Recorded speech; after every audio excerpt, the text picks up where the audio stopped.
I'm Jacob Lee, and I am the producer and student assistant.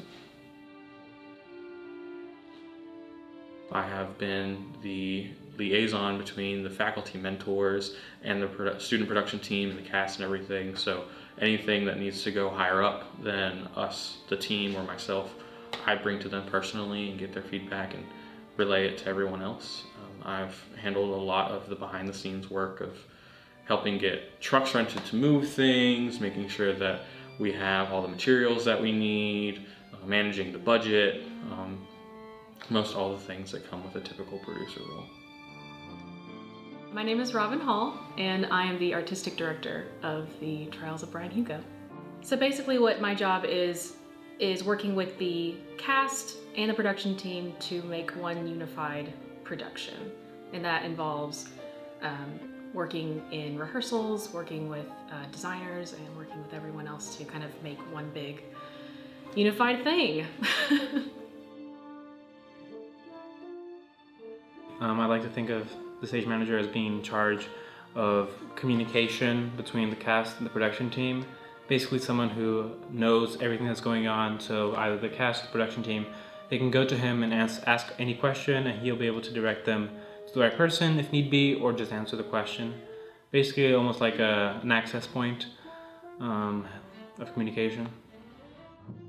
I don't know if there's anything that prepared me for it. Maybe just like my organizational skills, and probably one of the big things was just being passionate about theater helped me dedicate myself enough to fulfill the position, because it takes a lot of work. So like, it's not just, oh, I'm just here to work with these people. Like, I really care about them. I know every single person's name, and I'm aware of everything that's going on with them. I want them to be happy, so it's a lot more personal than I guess other jobs can be.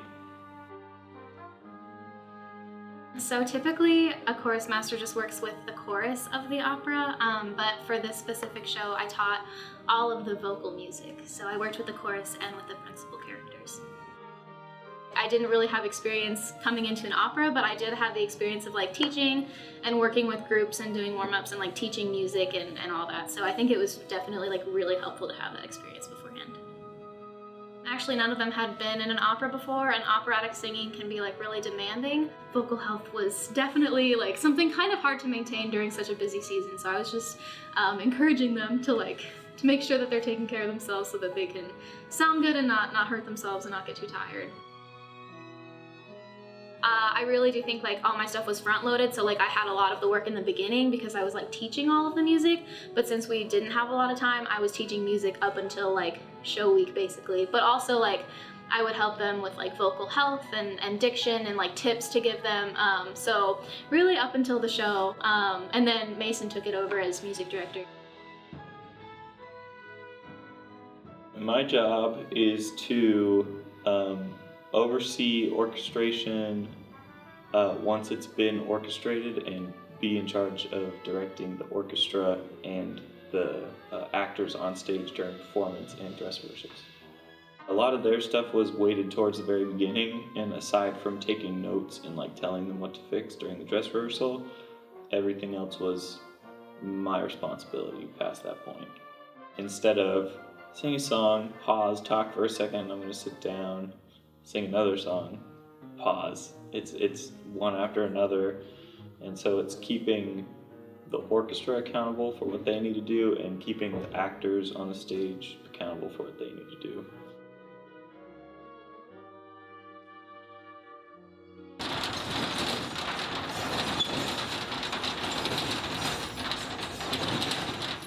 My particular job for this opera, typically a stage designer or set designer isn't super hands-on in the process, but I attend all of these construction processes and work through and like help guide the cast and teach the cast as to what to do.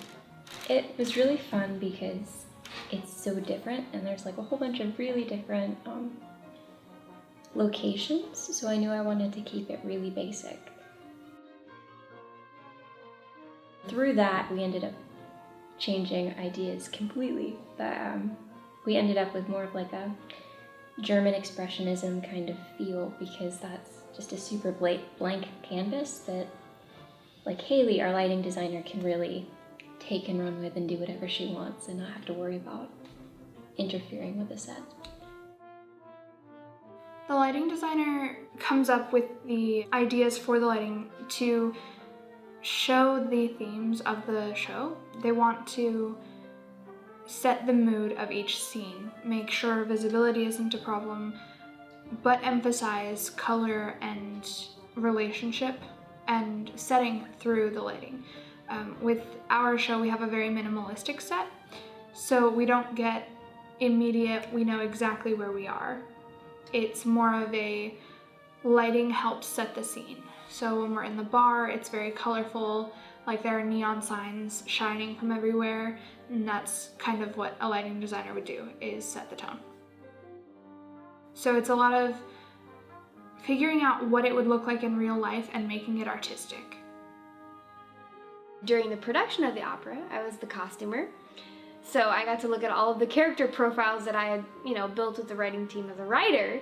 So I already had a kind of an emotional connection with the characters.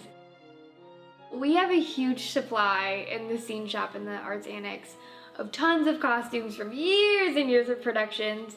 And I think I got about half and half from the scene shop itself. There's a lot of, business coats or uniforms, some of the nurses' outfits and things like that. That are more generic in the theater. And then there was also just like shopping around, going to thrift stores, staying within the budget while still being like, okay, this could work. Let me get, a suit and then just hem it. It's a lot easier than going to a suit store and buying a $300 suit. So it's a mix and match, kind of a adventure of its own, I would say, finding costumes. There was a lot of meetings between me and Robin, because as the director, she had the whole vision, the big picture. Also with lighting, what colors would look good with the red lighting for, the murder scene. And we tried to stick with what normal colors would be in the real world, but also kind of insinuate to the audience via their clothes, this is what's actually happening. So the main concern and focus for the design was collaborating specifically with lights and then brightness of costumes and that type of feel. It's a lot of collaboration in a sense that I had never experienced.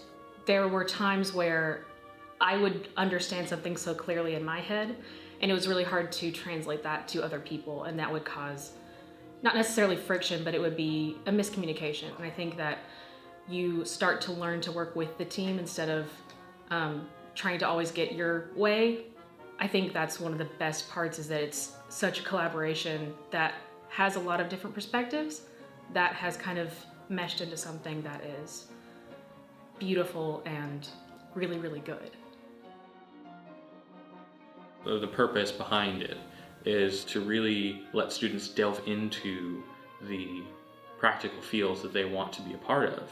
And so if you have learned skills in your education here and you want to apply them before just throwing your hat in the real world, you have an opportunity to say, hey, I've learned some of these skills, I'd like to offer them to you and participate in this project. But you just gotta have fun with it and realize that, it's not gonna be perfect, but that's not the point. The point is to tell a story. The point is to interpret things and share with an audience your interpretation and hope that it resonates with those people.